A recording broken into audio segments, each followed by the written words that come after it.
சங்கீதம் 27:4 எல்லாரும் சேர்ந்து வாசிப்போம். கர்த்தரிடத்தில் ஒன்றை நான் கேட்டேன், அதையே நாடுவேன். நான் கர்த்தருடைய மகிமையை பார்க்கும்படியாகவும் அவருடைய ஆலயத்தில் ஆராய்ச்சி செய்யும்படியாகவும் நான் என் ஜீவனுள்ள நாளெல்லாம் கர்த்தருடைய ஆலயத்தில் தங்கியிருப்பதையே நாடுவேன். அல்லேலூயா. ஒன்றென்னா கேட்டானா, அவருடைய மகிமையை கண்களால் பார்க்கணும். அவன் கேட்டது வேறு எதுவுமே இல்லை. அவன் என்ன கேட்டான்? உம்முடைய மகிமையை என் பார்க்கணும். அதையே அவன் நாட்டமாய் வாழ்க்கை முழுவதும் இருந்தான். சிலருடைய ஜெபம் அற்புதத்தை நோக்கி இருக்குது, உண்மையா இல்லையா? இல்லைன்னா தேவைகளை நோக்கி இருக்குது, சுகத்தை நோக்கி இருக்குது. ஆனால் நம்முடைய ஜெபம் எதை நோக்கி இருக்கணும்? அப்பா உம்முடைய மகிமையை காணும். நிறைய வாட்டி கிருபை தாங்கன்னு கேட்குறோம், நல்லது தான். ஆனால் அவன் கேட்குறது எதுக்காக நாடுறான்? அவன் தேவனுடைய மகிமை. இன்றைக்கி செய்தியுடைய தலைப்பே தேவ மகிமை. நம்முடைய ஜெபத்தில் இனிமேல் என்ன கேட்கணும்? அப்பா உம்முடைய மகிமை என் கண்கள் காணணும். இதுவரை அவருடைய மகிமையை பார்க்காதவங்களாம் இனிமேல் ஜெபம் பண்ணுங்க. அப்பா என் கண்கள் உம்முடைய மகிமையை பார்க்கணும். ஆமென். அற்புதத்துக்காகவும் சுகத்துக்காக ஜெபம் பண்ணுறது விட்டுருங்க. உம்முடைய மகிமை என் கண்கள் காணணும். இந்த பூலோகத்தை விட்டு பிரியறதுக்குள்ளே உம்முடைய மகிமை என் கண்கள் பார்க்கணும். அதுதான் அவன் சொல்கிறான். ஒன்றை தான் கேட்டேன், அதை மட்டும்தான் நான் நாடுவேன். அது என்னன்னா, உம்முடைய மகிமையை நான் பார்க்கும்படியாகவும் உம்முடைய ஆலயத்தில் நான் நாட்டமாக இருந்து ஆராய்ச்சி செய்யணும். ஏன்னா பழைய ஏற்பாட்டில் நீங்கள் பார்த்தீங்கன்னா ஆலயத்தில் மட்டும்தான் தேவ மகிமை இறங்கும். படிச்சிருக்கீங்களா? ஆசரிப்பு கூடாரம், ஆலயம், இல்லைன்னா மலை, இந்த 3 இடத்துல தான் எங்கே பார்க்க முடியும்? மகிமையின் மேகம் சூழ்ந்து கொள்ளும். அதனால தான் பார்த்துருக்கோம். யாத்திராகமம் 33 எடுங்களேன். 33ஆம் அதிகாரம் 13ஆம் வசனம். உம்முடைய கண்களில் இப்பொழுது எனக்கு கிருபை கிடைத்ததானால் நான் உம்மை அறிவதற்கும் உம்முடைய கண்களில் எனக்கு கிருபை கிடைப்பதற்கும் உம்முடைய வழியை எனக்கு அறிவியும். இந்த ஜாதி உம்முடைய ஜனம் என்று நினைத்தருளும் என்றான். அவர் மகிமையை நேராக யாராலையும் பார்க்கவே முடியாது. உண்மையா இல்லையா? அவர் அவ்வளோ பரிசுத்தமானவர். அந்த ஒளி யாருக்கும், சூரியன்கிட்ட யாராவது போக முடியுமா? அவர் படைத்தது. யார் படைத்தது? என் அப்பா படைத்த சூரியன்கிட்டே மனுஷனால் போக முடியாது. அவருடைய மகிமையை பார்க்கவே முடியாது. மோசேகிட்ட என்ன சொல்கிறாரு? அந்த இடத்துல நில்லு, நான் கடந்து போயிடுவேன், என் பின்பக்கத்தை நீ பார்ப்பேன். நம்முடைய ஜெபத்தில் அப்பா உம்முடைய மகிமை என் வாழ்க்கையில் விளங்கணும். ஆமென். உம்முடைய மகிமை என் கண்கள் பார்க்கணுன்னு ஒரு ஜெபம் பண்ணுங்க. கர்த்தர் காண செய்வார். அல்லேலூயா. பழைய ஏற்பாட்டில் பார்த்தீங்கன்னா வெறும் ஆசாரியர்கிட்ட, தீர்க்கதரிசிகிட்ட, லேவியர்கிட்ட தான் கர்த்தருடைய மகிமை வெளிப்பட்டது. நீங்கள் இப்போ எல்லாத்தையும் வாசித்து பாருங்கள். எல்லாமே எப்படி வரும்? கர்த்தருடைய மகிமைன்னு ஸ்டார்ட் ஆகும். யார்? 3-4 பேர்கிட்ட தான் வரும். விசுவாசிங்கிட்டலாம், ஆண்டவர் அறியாத ஆளுகிட்டலாம் வராது. ஆசாரியர்கிட்ட பேசுவார், லேவிகிட்ட பேசுவார், தீர்க்கதரிசிங்கிட்ட பேசுவார். மகிமையை காட்டுவார். அதான் மோசேகிட்ட என்ன சொல்கிறார்? மோசே இவ்வளோ பேச்சு பேசினோடனே அவன் கேட்குறான், அப்பொழுது அவன் உம்முடைய மகிமையை எனக்கு காண்பித்தருளும் என்றான். அப்போ தான் சொல்கிறார், எங்கே நிற்க சொல்கிறார்? கண்மலையின் மேல் நில்லு. 40, 34, 35. அப்பொழுது ஒரு மேகம் ஆசரிப்பு கூடாரத்தை மூடினது. கர்த்தருடைய மகிமை வாசஸ்தலத்தை நிரப்பிற்று. மேகம் அதன் மேல் தங்கி கர்த்தருடைய மகிமை வாசஸ்தலத்தை நிரப்பினதினால் மோசே ஆசரிப்பு கூடாரத்திற்குள் பிரவேசிக்க கூடாமல் இருந்தது. எங்கெங்கெல்லாம் ஒரு மகிமை வருதோ நேராக போய் பார்க்க முடியாது. எங்கே வராரு? ஆசரிப்பு கூடாரம். ஃபஸ்ட்டில் எங்கே வந்தார்?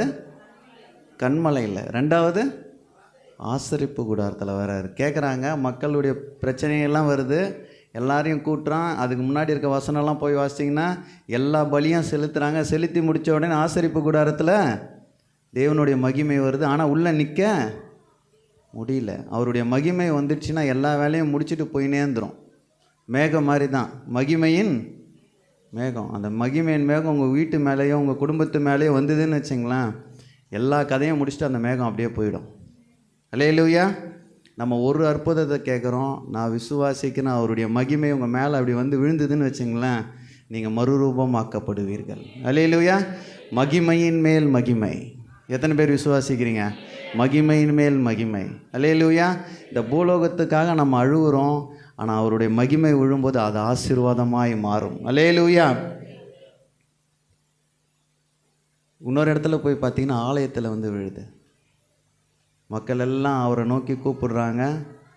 ஆசாரியன் உள்ளே போகிறான். ஆலயத்தில் தேவ மகிமை இறங்கி வருது. அல்லேலூயா. நம்முடைய ஜெபத்தில் என்ன இருக்கணும் இனிமேல்?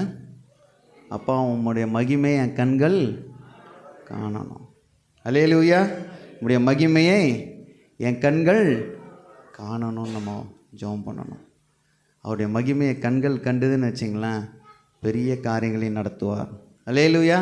பழைய ஏற்பாட்டில் பார்த்தீங்கன்னா சிலரோடு மட்டும்தான் அவர் மகிமை வெளிப்பட்டிருக்கும். அதில் போட்டிருக்கோம் நிறைய இடத்துல, என் மகிமையை பார்த்தீங்கன்னா உயிரோடவே இருக்க மாட்டேங்கலாம் எழுதியிருக்குது. அவருக்கு அவ்வளோ பவர். அந்த மகிமை மட்டும்தான் செலுத்துவார். அந்த கானான், எகிப்திலேருந்து கானான் போயிட்டே இருக்கும்போது பார்த்தீங்கன்னா அந்த மகிமையின் மேகம் வரும்போது தான் அவங்க வாழ்க்கையை நடத்தி போயினே இருக்கிறாங்க. எல்லாமே அவங்களுக்கு அந்த மேகத்துக்கு கீழே தான் நடக்குது. அவங்க போகிற வரைக்கும் என்ன நடக்குது? அந்த மகிமையின் மேகம் அவங்கள சூழ்ந்து கொண்டே போகுது. நம்ம ஜெபத்தில் பண்ண போகிறோம், அப்பா எங்கள் வீட்டில் எல்லார் மேலேயும் என்ன இருக்கணும்? ஒரு மகிமையின் மேகம் சூழ்ந்து கொள்ளணும். அல்லேலூயா. அந்த மகிமையின் மேகம் உங்கள் மேலே வந்துடுச்சுன்னா அதுக்குள்ளே எல்லாமே இருக்கும். ஆசீர்வாதம் இருக்கும், சுகம் இருக்கும், சந்தோஷம் இருக்கும், சமாதானம் இருக்கும், அபிஷேகம் இருக்கும். எல்லாமே எதுக்குள்ளே வந்துடும்? மகிமையின் மேகம். அல்லேலூயா. இந்த காலை வேளையில் தேவ மகிமையை நம்ம பார்த்து நம்முடைய வாழ்க்கையில் தேவ மகிமை விளங்கணும். உங்களுடைய மகிமை எங்கேயும் விளங்கக்கூடாது. அல்லேலூயா. மகிமைன்னு என்னது? க்ளோரி. அந்த க்ளோரி நம்ம மேலே படணும். யாருடைய க்ளோரி? ஏசப்பாவுடைய க்ளோரி நம்ம மேலே படணும். மகிமையின் மேகத்தோடு நம்முடைய வாழ்க்கையை நடத்தணும். அல்லேலூயா. அதனால தான் பழைய ஏற்பாட்டில் நிறைய இடத்துல பார்க்குறோம் கர்த்தருடைய மகிமைன்னு தான் இருக்கும். அப்போ குமாரன் அவர் கீழே அனுப்பலை. அப்போ அங்கேருந்து டைரெக்டாக தீர்க்கதரிசிங்கிட்ட தான் பேசுகிறாரு, மகிமையை காண்பிக்கிறார். நீங்கள் அந்த எல்லா அதிகாரத்தில் வாஸ்து பார்த்தீங்கன்னா 2 நாளாகமும் யாத்திராகம்லாம் வாஸ்து பார்த்தீங்கன்னா மோசே கூப்பிடுற நேரத்தில் எது வரும்? மகிமை தான் அனுப்புவார். எங்கன்னா அவர் டைரெக்டாக வேறு எதையும் அற்புதம் பண்ணதே இல்லை. மகிமையை அனுப்பும் போதெல்லாம் அற்புதம் நடக்கும். நான் விசுவாசிக்கிறேன் உங்கள் வாழ்க்கையில் அற்புதம் நடக்கணும்னா, அப்பா என் வாழ்க்கையில் உங்கள் மகிமை விளங்கணும்னு ஜெபம் பண்ணுங்கள். ஆமென். தேவ மகிமை எங்கள் குடும்பத்து மேலே இருக்கணும். எனக்கு உம்முடைய மகிமை கண்களில் பண்ணணும். 2 நாளாகமும் 7:1-3 வாசித்து பாருங்கள். சாலமோன் ஜெபம் பண்ணி முடிக்கிற போது அக்கினி வானத்திலிருந்து இறங்கி சர்வாங்க தகன பலியையும் மற்ற பலிகளையும் பட்சித்தது.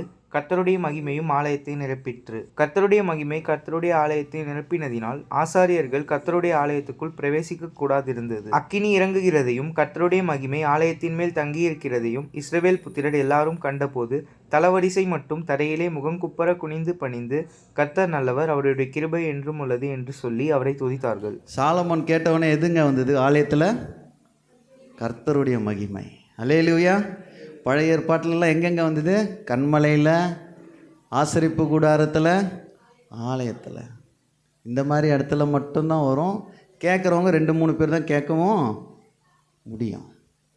ஆனால் அப்படியே புதிய ஏற்பாட்டில் வந்தீங்கன்னு வச்சிங்களேன், குமாரனை அனுப்பின பிறகு என்ன ஒரு அற்புதம் என்னன்னா, நீங்கள் கேட்டாலும் பார்க்க முடியும். அல்லேலூயா. நீங்கள் கேட்டாலும் தேவ மகிமையை பார்க்க முடியும். அவருடைய ஃபஸ்ட்டு அற்புதம் எடுத்துங்களேன். கானா ஒரு கல்யாணத்துக்கு போகிறாரு. யோவான் 2:11 எடுத்து வாசிப்பாங்க. முதலாவது அற்புதத்தை எப்படி நடத்துகிறாருன்னா 2:11 வாசித்து பார்த்தீங்கன்னா, இவ்விதமாக இயேசு இந்த முதலாம் அற்புதத்தை கலிலேயாவில் உள்ள கானா ஊரிலே செய்து தம்முடைய மகிமையை வெளிப்படுத்தினார். அவருடைய சீஷர்கள் அவரிடத்தில் விசுவாசம் வைத்தார்கள். எதங்க வெளிப்படுத்தினாரு? என் பவர், என் க்ளோரியை காட்டுறாரு. ஃபஸ்ட்டு அற்புதத்தில் என்ன காட்டுறாரு? பார்த்துக்கோ. அல்லேலூயா. இன்றைக்கி யார் யாருக்கெல்லாம் அற்புதம் வேணுமோ உங்கள் ஜெபத்தில் ஜெபம் பண்ணுங்கள். அப்பா உம்முடைய மகிமையை நான் பார்க்கணும். இங்கே வரும்போது தேவ மகிமையாக மாறிடுது எல்லாமே. அங்கே கர்த்தர்ன்னுவாங்க, இங்கே தேவன்னுவாங்க. அல்லேலூயா. இவ்விதமாய் இயேசு இந்த முதலாம் அற்புதத்தை கலிலேயாவில் உள்ள கானா ஊரிலே செய்து தம்முடைய மகிமையை வெளிப்படுத்தினார். அவருடைய சீஷர்கள் அவரிடத்தில் விசுவாசம் வைத்தார்கள். ஏன்னா மகிமையை அவங்க கண்ணுக்கு நேராக பார்த்துட்டாங்க. மகிமை வரும்போது தான் கலரு, டேஸ்ட்டு, வேறு ஏதோ ஒன்று வருமே, நிறம், மனம், டேஸ்ட்டு எல்லாமே மாறும். எதுக்கு வரணும்? அதுக்கு அவர் மகிமை வெளிப்படணும். உங்கள் குடும்பத்தில் அவருடைய மகிமை வெளிப்படணும். ஆமென். பக்கத்தில் தட்டி சொல்லுங்கள், தேவ மகிமை பாரு. தேவ மகிமையை பார்த்தா எல்லாம் சரியாயிடும். ஆமென். வேறு எந்த மகிமையும் வேணாம். இன்றைக்கி ஊர் உலகத்திலெல்லாம் வேறு மகிமைக்காக ஓடின்னு இருக்கிறோம். தேவ மகிமை ஒரு முறை உன் கண்ணு பார்த்துருச்சுன்னா உங்ககிட்ட யாருமே நிற்க முடியாது. அந்த பவர் உங்களுக்குள்ளே, நிறைய இங்கிலீஷ் படத்தெல்லாம் போடுவாங்க, பவர் வந்தவொடனே அவன் எல்லாரையும் அடிப்பான், அவனை தொடக்கூட முடியாது. ஏசப்பாவுடைய மகிமை வந்து அதில் மாதிரி 1000 மடங்கு. நான் விசுவாசிக்கிறேன், நீங்கள் ஜெபம் பண்ணும்போது அற்புதம் நடக்கும். ஆனால் தேவ மகிமை உங்களுக்குள்ளே இருக்கணும். ஆமென். நீங்கள் பேசும்போது அற்புதம் நடக்கும். உங்களுக்குள்ளே தேவ மகிமை இருக்கணும். ஆமென். யோவான் 11:4 வாசிக்கிறோம். லாசருக்கு உடம்பு சரியில்லை. மார்த்தாலும் மரியாலும் ஏசப்பா கிட்ட சொல்கிறாங்க, லாசருக்கு உடம்பு சரியில்லை. அப்போ அவர் என்ன சொல்கிறார் அந்த இடத்துல? உடனே என்ன சொல்லியிருக்கலாம்? சுகம் உண்டாக கடவுள்னு சொல்லியிருக்கலாம். யாரா இவருக்கு அதிகாரம் இருக்கு. ஆனால் அந்த இடத்துல என்ன சொல்கிறாரு? 11:4 யோவான். அதை கேட்ட பொழுது, இந்த வியாதி மரணத்துக்கு ஏதுவாயிராமல் தேவனுடைய மகிமை விளங்குவதற்கு ஏதுவாய் இருக்கிறது. தேவனுடைய குமாரனும் அதனால் மகிமைப்படுவார் என்றார். எவ்வளோ சூப்பராக சொல்கிறாரு பாருங்களேன். இயேசு அதை கேட்ட பொழுது, இந்த வியாதி மரணத்துக்கு ஏதுவாயிராமல் தேவனுடைய மகிமை விளங்குவதற்கு ஏதுவாயிருக்கிறது. தேவனுடைய குமாரன் அதனால். அவருக்கு முதலே தெரியும். நம்ம பார்வையில் லாசரு செத்துருவான்னு நம்ம நினைக்கிறோம். ஆனால் அவர் பார்வையில் என்ன சொல்கிறாரு? இதனால் என் மகிமை விளங்கும். நான் நிறைய இடத்துல இந்த வசனங்கள்லாம் வாசித்து நான் எப்படி தெரியுமா எடுத்துக்கிறேன்? என் தோல்வி நடுவில் அவர் மகிமைப்படுவார். அல்லேலூயா. நான் எங்கெங்கெல்லாம் தலை குனிகிறனோ, தலையை நிமிர்த்தும் போது அவர் மகிமைப்படுவார், நான் இல்லை. அல்லேலூயா. அவர் மகிமைக்காக சில இழப்புகள் வந்தாலும் கர்த்தர் என்னை உயர்த்துவார். அல்லேலூயா. அவர் அற்புதம் செய்த எல்லா இடத்துல பார்த்தீங்கன்னாலும், நான் போய் எல்லாத்தையும் படித்து பார்க்கும்போது அவர் மகிமை விளங்க அதை பண்ணியிருக்கிறார். என் க்ளோரியை காட்டுறேன். எதை? என் க்ளோரியை காட்டுறேன். அவர் சுகம் கொடுத்த எல்லா இடத்த வாசித்து பாருங்கள். அவர் சொல்லார், என்னுடைய மகிமையை விளங்க பண்ணும்படி அப்படின்னா ஸ்டார்ட் ஆகும். இங்கேயும் அதான் என்ன போட்டிருக்கு? அவங்க 2 பேரும் அந்த 1வது வசனம் வாசித்து பார்த்தீங்கன்னா தெரியும். ஆள் அனுப்பி வரும்போது தான் அவர் என்ன சொல்கிறாரு? இந்த வியாதி மரணத்துக்கு ஏதுவாயிராமல் என்னுடைய மகிமையை விளங்க பண்ணும். ஒருவேளை உங்கள் வியாதி அவருடைய மகிமையை விளங்க பண்ணும். எத்தனை பேர் விசுவாசிக்கிறீங்க? உங்களுடைய போராட்டங்கள் அவருடைய மகிமையை விளங்க பண்ணும். நீங்கள் விடுதலை ஆகும்போது அது 10 பேர் பார்ப்பான். அல்லேலூயா. 2 பேருக்கு தான் உங்கள் கஷ்டம் தெரிஞ்சிருக்கும். ஆனால் விடுதலை ஆகும்போது 10 பேர் பார்ப்பான். அப்போ தேவ மகிமை விளங்கும். அல்லேலூயா. அதனால தான் நீங்கள் என் நாமத்தினாலே எதை கேட்பீர்களோ குமாரனில் பிதா மகிமைப்படும்படியாக அதை செய்வேன். அப்போ அவர் மகிமை விளங்கணும். எத்தனை பேர் விசுவாசிக்கிறீங்க? தேவ மகிமை என் கண்கள் காணணும். ஆமென். தேவ மகிமையே என் கண்கள் பார்க்கணும். நிறைய பேர் இன்றைக்கி உலகத்தில் நிறைய பேருடைய க்ளோரியை பார்க்குறோம். சிலர் சினிமாக்காரங்க க்ளோரியை பார்த்து அவனுக்கு போஸ்டர் அடிச்சுன்னு இருக்கிறோம். சிலர் கிரிக்கெட்டர்ஸ்க்கு அவன் க்ளோரியை பார்க்குறான், அவனுடைய பவரை பார்க்குறோம். சிலருடைய பவருங்கள்லாம் பார்க்குறாங்க. இனிமேல் உங்கள் கண்கள் எதை பார்க்கணும்? தேவ மகிமை. அல்லேலூயா. தேவ மகிமை எங்கள் வீட்டை சுற்றி இருக்கணும், என்னை சுற்றி இருக்கணும். அல்லேலூயா. அந்த கூடாரத்தை சுற்றி இருந்தபோது அத்தனை 40 லட்சம் மக்களையும் அந்த ஒரே ஒரு மேகம் வழி நடத்துச்சு. ஏன்னா அவருடைய மகிமையில் எல்லாமே இருக்கும். அல்லேலூயா. 3 விஷயத்தை நான் சொல்லிடுறேன். தேவனுடைய மகிமை நமக்கு வேணும். அல்லேலூயா. தேவனுடைய மகிமை நம்முடைய வாழ்க்கையில் வேணும். தேவ மகிமையை விட்டு நம்ம வெளியில் போயிட்டோம்னு வச்சிங்களேன், வெளிச்சத்துலேருந்து இருளுக்கு போகும்போது என்ன ஆகும்? டிஸ்டன்ஸ் அதிகமாகினே போகும். அப்போ அவங்களுடைய மகிமை எங்களுடைய வாழ்க்கையில் விளங்கணும். உங்கள் ஜெபத்தில் இப்படி பண்ணுங்கள். என் பிள்ளைகள் உங்களுடைய மகிமையை பார்க்கணும். என் கணவர் உம்முடைய மகிமையை பார்க்கணும். உம்முடைய மகிமையை பார்த்தவங்களெல்லாம் பரிசுத்தமாக மாற்றப்பட்டார்கள். அல்லேலூயா. 3 விஷயத்தை நான் சொல்லிடுறேன். யோவான் 11:40 வாசிங்க. இயேசு அவளை நோக்கி, நீ விசுவாசித்தால் தேவனுடைய மகிமையை காண்பாய் என்று நான் உனக்கு சொல்லவில்லையா என்றார். ஃபஸ்ட்டு நம்மளுக்கு என்ன வேணும்? விசுவாசம் வேணும். விசுவாசிக்கிறவனுக்கு மட்டும்தான் தேவ மகிமை வெளிப்படும். பக்கத்தில் தட்டி சொல்லுங்கள், விசுவாசி தேவ மகிமையை பார்ப்ப. இங்கே விசுவாசம் இல்லாதனால தேவ மகிமை இழந்தவங்க நிறைய பேர். அல்லேலூயா. ரோமர் 3:23 வாசித்தீங்கன்னா, எல்லோரும் பாவம் செய்து தேவ மகிமை அற்றவர்களாகின்னு போட்டிருக்கு. பாவம் செய்தால் என்ன ஆகிடும்? தேவ மகிமை இல்லாமல் போயிடும். அல்லேலூயா. விசுவாசம் உள்ளவனாகி அவனுக்கு மட்டும்தான் என்ன இருக்கும்? தேவ மகிமை. அல்லேலூயா. அப்போ நீ விசுவாசித்தால் தேவ மகிமையை காண்பாய். ஃபஸ்ட்டு பாயிண்ட் எழுதிங்க, நீ விசுவாசிக்கணும். எத்தனை வருஷம் விசுவாசிக்கிறேன்னு முக்கியம் இல்லை, அவர் மேலே மட்டும்தான் நம்பிக்கையாக இருக்கணும். அல்லேலூயா. அப்போ தான் தேவ மகிமை. அதனால தான் நான் அவர்கிட்ட சொல்கிறேன், நீ விசுவாசித்தால் தேவ மகிமை காண்பாய் என்று உனக்கு அப்போ ஏற்கனவே சொன்னதை தான் திரும்பி சொல்கிறாரு. அல்லேலூயா. நம்மளுக்கு நிறைய வாட்டி என்னென்னா, விசுவாசத்தில் ஒரு போராட்டம் நடந்துக்கினே இருக்கிறோம். இது நடக்குமா நடக்காதா? நடந்தால் தேவ சித்தம், நடக்கலைன்னா அவன் சாத்தான் சும்மா போயின்னு இருப்பான், அவன் மேலே போட்டுருவோம் பழிய. இது நடக்கலை, சாத்தானால் தான் போச்சுன்னு இல்லை, உங்கள் விசுவாச குறைவு. ஆமென். தேவ மகிமை உங்களில் வெளிப்படணும்னா இந்த காலையில் எழுதி கொள்ளுங்க, நான் உம்மை விசுவாசிக்கிறேன்ப்பா. அல்லேலூயா. நான் உங்களை விசுவாசிக்கிறேன். ரோமர் 5:1-3. விதமாக நாம் விசுவாசத்தினாலே நீதிமான்கள் ஆக்கப்பட்டிருக்கிறபடியால் நம்முடைய கர்த்தராகிய இயேசு கிறிஸ்து மூலமாய் தேவனிடத்தில் சமாதானம் பெற்றிருக்கிறோம். அவர் மூலமாய் நாம் இந்த கிருபையில் பிரவேசிக்கும் ஸ்லாக்கியத்தை விசுவாசத்தினால் பெற்று நிலை கொண்டிருந்து தேவ மகிமையை அடைவோம் என்கிற நம்பிக்கையினாலே மேன்மை பாராட்டுகிறோம். அது மாத்திரமல்ல, உபத்திரவம் பொறுமையையும், பொறுமை பரீட்சையையும், பரீட்சை நம்பிக்கையையும் உண்டாக்குகிறது என்று நாங்கள் அறிந்து. அப்போ விசுவாசம் எதை காட்டும்? நம்மளுக்கு தேவ மகிமையை காண்பாய். அல்லேலூயா. அந்த 11:40 யோவானில் வாசித்தோம், அவர் அவளை நோக்கி நீ விசுவாசித்தால், யார்கிட்ட சொல்கிறாருன்னா, வியாதிப்பட்டு லாசரு வந்தப்போ ஃபஸ்ட்டு என்ன சொன்னார்?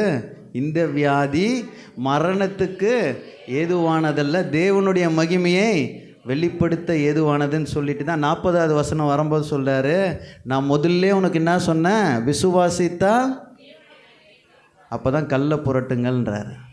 ஆமென். அதுக்கப்புறம் லாசரு வெளியில் வரான். அல்லேலூயா. தேவ மகிமையை பார்க்கணுன்னா விசுவாசம் நம்மளுக்கு வேணும். இன்றைக்கி விசுவாசிங்கிட்ட இல்லாத ஒரே ஒரு விஷயம் என்னது? விசுவாசம்தான். கர்த்தர் பண்ணுவார்னா பண்ணுவார், அதில் செகண்ட் தாட்டு இருக்கக்கூடாது. கர்த்தர் பண்ணுவார், அவ்வளோதான். அதுக்கு மேலே ஒன்றுமே இல்லை.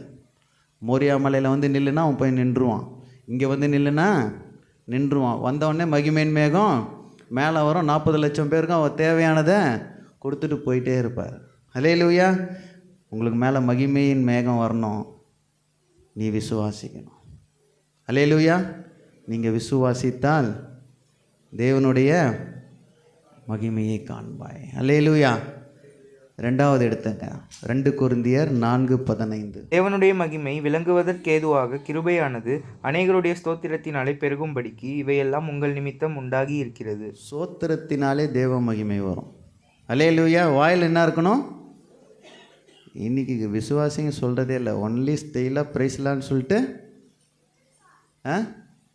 போயிடும். முஸ்லீம்ஸ்லாம் அந்த இதுவை உருட்டினே அவன் ஒரு செகண்டுக்கும் என்ன பண்ணுவான்?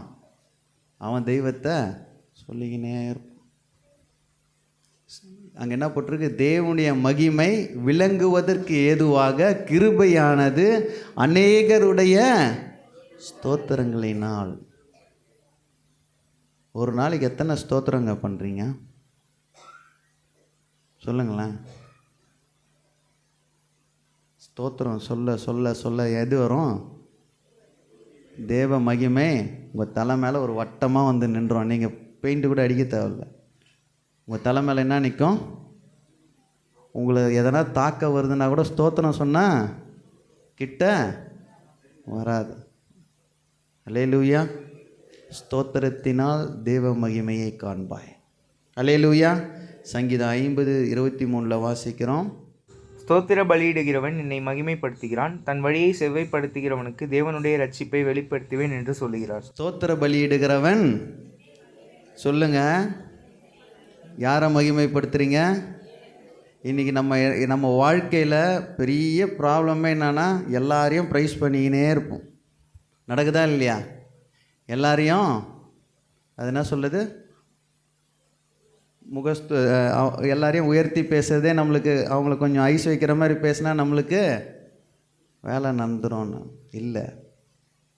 யாருக்கு மட்டும் ஸ்தோத்திரம் பண்ணுங்க, யாரை மட்டும் ப்ரைஸ் பண்ணுங்க? ஏசப்பாவை மட்டும். அல்லேலூயா. ஏசப்பாவுக்கு மட்டும்தான் ஸ்தோத்திரம் பண்ணிடுங்க. ஸ்தோத்திரம் பலியிடுகிறவன் என்னை மகிமைப்படுத்துகிறான், தன் வழியை செவைப்படுத்துகிறவனோ. அல்லேலூயா. ரோமர் 1:21 வாசிக்கிறோம். அவர்கள் தேவனை அறிந்தும் எவர்கள்னா நம்ம, உங்களை போட்டுங்க. தேவனை அறிந்தும் தேவனை என்று மகிமைப்படுத்தாமல் சோத்தரியாமலும் இருந்து வீணரானார்கள். ஸ்தோத்திரம் சொல்லனா இருதயம் என்ன ஆகிடும்? கிறிஸ்தவ வார்த்தை வாயில் என்ன இருக்கணும்? ஸ்தோத்திரம் சொல்லணும். அல்லேலூயா. ஸ்தோத்திரம் சொல்ல சொல்ல சொல்ல என்ன வரும்? தேவ மகிமை உன் தலை மேலே வந்து விழும். பழைய ஏற்பாட்டில் தீர்க்கதரிசி இவங்க ஆசாரியர்களுக்கு மட்டும்தான் யார் வந்தது? கர்த்தருடைய மகிமை. ஆனால் புதிய ஏற்பாட்டில் குமாரனை உலகத்துக்கு தந்த பிறகு என்ன ஆயிடுச்சுன்னா, நீ விசுவாசித்தால் மகிமை காண்பாய். ஆமென். சிம்பிளாக மிஸ்டர், உன்னுடைய ஃபெய்த்து வந்து என் க்ளோரியை பார்க்கும்.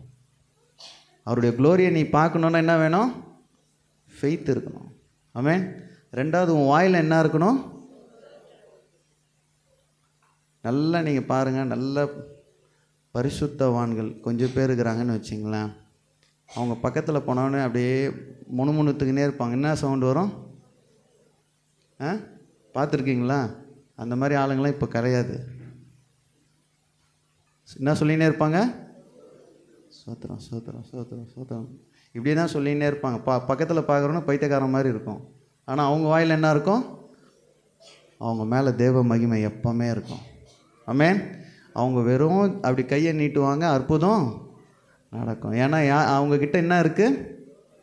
தேவ மகிமை. நம்ம மேலே அந்த மகிமை இருக்கணுங்க. பொருளாதாரத்தினால் அல்ல, தேவ மகிமை பொருளாதாரத்தினால் வராது. அல்லேலூயா. விசுவாசமும் வாயில் ஸ்தோத்திரமும் வந்தால் தேவ மகிமை நம்ம மேலே இருக்கும். தேவ மகிமை வந்துச்சுன்னா நீங்களாம் இப்படி இருக்க மாட்டீங்க. இன்னத்துக்கு ஓடி போய் சுவிசேஷத்தை சொல்லி எல்லாரையும் ஆண்டவருக்குள்ளே சேர்க்குற மாதிரி வந்துடுவீங்க. ஆமென். இப்போ பாருங்கள், என் குடும்பம் வந்தால் போதும்னு அழகாக வந்துட்டு போயிடும். கார்லேயோ பைக்லேயோ. வேறு பக்கத்து வீடை கூட கூப்பிட மாட்டோம். ஏன்னா இல்லை, எது இல்லை நம்மக்கிட்ட அதானே போட்டிருக்கு. ரோமர் 1:12 என்ன போட்டிருக்கு? 1:21 அவர்கள் தேவனை. இப்போ எல்லாருக்கும் தேவனை தெரியுமா தெரியாதா? இங்கே இருக்கிறவங்களுக்கெல்லாம் யாருன்னா ரட்சிக்கப்படாத ஆள் உள்ளே இருக்கீங்களா? இல்லைல்ல, எல்லாம் ரட்சிக்கப்பட்டால் தேவனை அறிந்தும் அவரை தேவன் என்று. சில இடத்துல கிறிஸ்தவன் நம்ம சொல்லவே மாட்டோம். பார்த்துருக்கீங்களா? 10 இண்டு ஆளுங்க இருந்தாங்கன்னா நம்ம என்ன பண்ணுவோம்? கம்முன்னு வாய முடிப்போம். அதுவும் குமார் அந்த மாதிரிலாம் பேர் இருந்தால் அவங்களுக்கும் கண்டுபிடிக்க முடியாது. இவன் கிறிஸ்தவனா இந்துவா கண்டுபிடிக்க முடியாது. மகிமைப்படுத்தாமலும் அடுத்தது ஸ்தோத்தரியாமலும் இருந்து தங்கள் சிந்தையினாலே. நீங்கள் வேலை மேலே ஸ்தோத்திரம் சொல்லினே இருங்க, அவன் ஆட்டோமேட்டிக்காக ரட்சிக்கப்பட்டுருவான். அல்லேலூயா.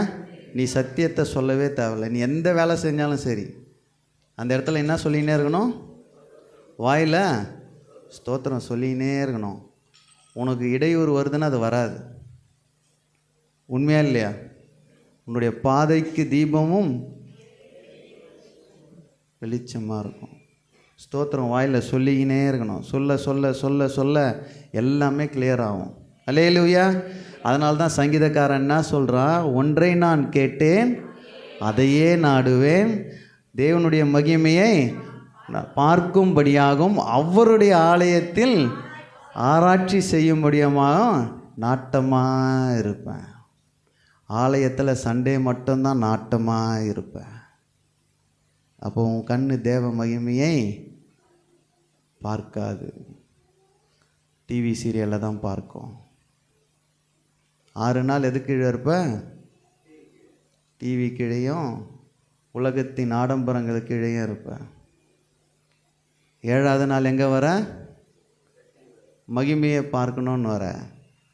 தேவன் கூட கண்ணில் காட்ட மாட்டார். அல்லேலூயா. தேவ மகிமை காணணும்னா ஆலயத்தில் அவன் என்ன சொல்கிறான்? ஆலயத்தில் ஆராய்ச்சி செய்யும்படி நாட்டமாக இருக்கிறான். யார்? அவன் ராஜாங்க, சாதாரண ஆள் கிடையாது. அல்லேலூயா. இன்றைக்கி எல்லாம் ரொம்ப பேஷனான லைஃப் ஆயிடுச்சு. நான் வைராக்கியத்தை எடுக்கிறேன். ஒரு நாள் பெந்தகோஸ்து ஆளுங்களுக்கு மட்டும்தான் வைராக்கியம் இல்லாத ஒரே ஆள். உண்மையா இல்லையா? நான் அதில் ஆர்சி, சிஎஸ்ஐ, மெத்தடிஸில் கூட நான் கையெடுத்து கும்பிடுவேன். அவங்களுக்கு கொஞ்சமாவது தெய்வ பக்தி இருக்குது. இந்த பெந்தகோஸ்து ஆளுங்களுக்கு சுத்தமாக கிடையாது. அல்லேலூயா. இவங்களே இயேசுநாதர் வேறு ஆயிடுவாங்க சில நேரத்தில். அல்லேலூயா. தெய்வ மகிமை இழந்தவர்களாக இருக்காதீங்க. அவர்கள் தேவனை அறிந்தும் அவரை தேவன் என்று மகிமைப்படுத்தாமலும் சோத்தறியாமலும் தங்கள் சிந்தையினாலே வீணரானார்கள். நேற்று ஈவினிங் எவ்வளோ பேர் எங்கெங்கெல்லாம் போயிருப்பீங்க? இன்னும் லாபத்தை சம்பாரிச்சிங்க நேற்று ஒரு ஈவினிங்கில். அல்லேலூயா. சொல்லுங்கள். நேற்று ஒரு ஈவினிங் காத்திருப்பு கூட்டத்தை கட்டடிச்சுட்டு போன எல்லாருமே என்னத்தை நீங்கள் லாபத்தை சம்பாதிச்சிங்க, என்னத்தை கண்டீங்க நேற்று ஒரு 1 ஹவரில்? சொல்லுங்கள். உலகத்தோடு ஓடாதீங்க, கொஞ்சம் டைரக்ஷனை மாற்றுங்க. ஆலயத்தில் ஆராய்ச்சி பண்ணும்படியாக நாட்டமாக இருந்தான். அல்லேலூயா. உடனே கேட்டுருவீங்க, ஆலயத்துக்கு வந்தால் எல்லாமே நடந்துருமான்னு. இது மேஜிக் ஷோ கிடையாது. தெய்வ மகிமை நீங்கள் பார்க்கணும். அல்லேலூயா. யார் பார்க்கணும்? உன் கண்ணு பார்க்கணும். பழைய ஏற்பாட்டில் ஆசாரியன் மூலமாக, தீர்க்கதரிசி மூலமாக வந்தது. புதிய ஏற்பாட்டில் சாவியை யார் கையில் கொடுத்துட்டாரு? ஒருத்தர் கையிலையும் கொடுத்துட்டார். நீ திறக்கணும் ரூமை. அல்லேலூயா. அவர் உன்னோடு வந்து வாசம் பண்ணி உன்னோடு உட்கார்ந்து சாப்பிட்டு உன்னோட அபிஷேகம் பண்ணுகிறவர். அல்லேலூயா. என்ன சொல்ல? நான் உனக்குள்ள வந்துடுவேன். ஆலயத்தை தர 2 ஆலயம் சொல்லியிருக்கேன். 1 இது, 2வது நீங்களே ஆலயம். 2 ஆலயத்துலேயும் தங்கி இருக்கணும். அப்போ தான் தேவ மகிமை உங்கள் மேலே பிரகாசிக்கும். அல்லேலூயா. கடைசி ஒரே ஒரு வார்த்தையை சொல்லிடுறேன். 2 தெசலோனிக்கேயர் 14:15. நம்முடைய கர்த்தராகிய இயேசு கிறிஸ்துவின் மகிமையை அடையும் பொருட்டாக எங்கள் சுவிசேஷத்தினாலே அந்த ரட்சிப்புக்கு அவர் உங்களை அழைத்தார். ஆகையால் சகோதரரே, நீங்கள் நிலை கொண்டு வார்த்தையினாலாவது நிருபத்தினாலாவது நாங்கள் உங்களுக்கு உபதேசித்த முறைமைகளை கைக்கொள்ளுங்கள். என்ன அடையும் பொருட்டாக? இயேசு கிறிஸ்துவின் மகிமையை அடையும் பொருட்டாக நாங்கள் சுவிசேஷத்தினாலே இந்த ரட்சிப்புக்கு அவர் உங்களை அழைத்தார். ஆகையால் சகோதரர்களே, நீங்கள் நிலை கொண்டு. எதில் நிலை கொண்டுனா, 3வது என்ன சொல்கிறேன்னா, வார்த்தையில் நிலைத்திருக்கணும். எதில் நிலைத்திருக்கணும்? வார்த்தையில். இந்த சண்டே எடுக்கிற வார்த்தை இந்த 6 நாள் தியானிக்கணும். என்ன பண்ணணும்? இந்த வார்த்தை என்ன பண்ணணும்? இந்த 6 நாள் ட்ராவல் பண்ணணும். 7ஆவது நாள் திருப்பியும் மகிமை வரும். டைரியும் எழுதுறதில்ல, டைரி எழுதினாலும் மூடி வச்சா உபயோகமே இல்லை. வார்த்தையில் நிலைத்திருந்தால் தான் தெய்வ மகிமையை நீ காண்பாய். அல்லேலூயா. இன்றைக்கு விசுவாச குடும்பங்களில் நிறைய போராட்டங்கள், நிறைய சமாதான குறைச்சல்லாம் இருக்குன்னா தேவ மகிமை அவங்க குடும்பத்தில் மேலே இல்லை. தேவ மகிமை வந்ததுன்னா சமாதானம் மட்டும்தான் இருக்கும். ஆசரிப்பு கூடாரத்தை சூழ்ந்துட்டு போனவொடனே அங்கே எல்லாமே மாறிடுது. எல்லாம் என்ன வந்தாங்க? முகக்குப்புற என்ன போட்டிருக்கு? முகக்குப்புற விழுந்து துதித்தார்கள். என்னன்னா எது வந்துட்டு போச்சு? மகிமை வந்துட்டு போச்சு. தேவ மகிமையை நோக்கி நம்முடைய பிரயாணத்தை, ஓட்டத்தை தொடர்ந்து ஓடுவோம். வாழ்க்கையில் என்றைக்குமே பிரச்சனை உண்டு. உலகத்தில் உங்களுக்கு உபத்திரவம் உண்டு, திடன் கொள்ளுங்கள், உலகத்தை நான் ஜெயித்தேன். ஜெயித்தவர் சொல்கிறாரு, என்னுடைய மகிமையை உன் கண்கள் பார்க்கணும். ஆமென். இன்னிலேருந்து ஜெபத்தில் ஜெபம் பண்ணுங்க. அப்பா, உம்முடைய மகிமையை என் கண்கள் பார்க்கணும், என் குடும்பம் உம்முடைய மகிமையை பார்க்கணும். மகிமையை பார்த்து அப்புறம் வச்சுங்களேன், வேறு எதுவுமே தேவையில்ல, எல்லாமே உள்ளே வந்துடும். அல்லேலூயா. அதனால்தான் லாசரு ஒவ்வொரு அற்புதத்துக்கு அவர்கிட்ட போய் பேச போகும்போதெல்லாம் அவர் ஃபஸ்ட்டு என்ன சொல்வார்னா, என் மகிமை விளங்கும்படி நான் இதை செய்வேன் என்று சொல்வார். அல்லேலூயா. உங்களுடைய அற்புதத்துக்கெல்லாம் அவருடைய மகிமை வெளிப்படும். எத்தனை பேர் விசுவாசிக்கிறீங்க? உங்களுடைய எல்லா தடைப்பட்டு இருக்கிற காரியத்தில் தடைகளை உடைக்க தேவ மகிமை உங்களுக்கு தேவை. அல்லேலூயா. எல்லாம் எழுப்பி நிற்போம். இந்த காலை வேளையில் நான் ஒன்றை கேட்டேன், அதையே நாடுவேன். ஆமென். என் வாழ்க்கையில் ஒன்று மட்டும்தான்ப்பா உன்கிட்ட கேட்டேன், அதை மட்டும்தான் நான் நாடி என் வாழ்க்கை முழுவதும் ஆலயத்தில் தங்கியிருந்து உம்முடைய வார்த்தையில் விசுவாசத்தில் ஸ்தோத்திர பலிகளில் நான் நாட்டமாக இருக்கும்போது என் கண்கள் தேவனுடைய மகிமையை காணும்.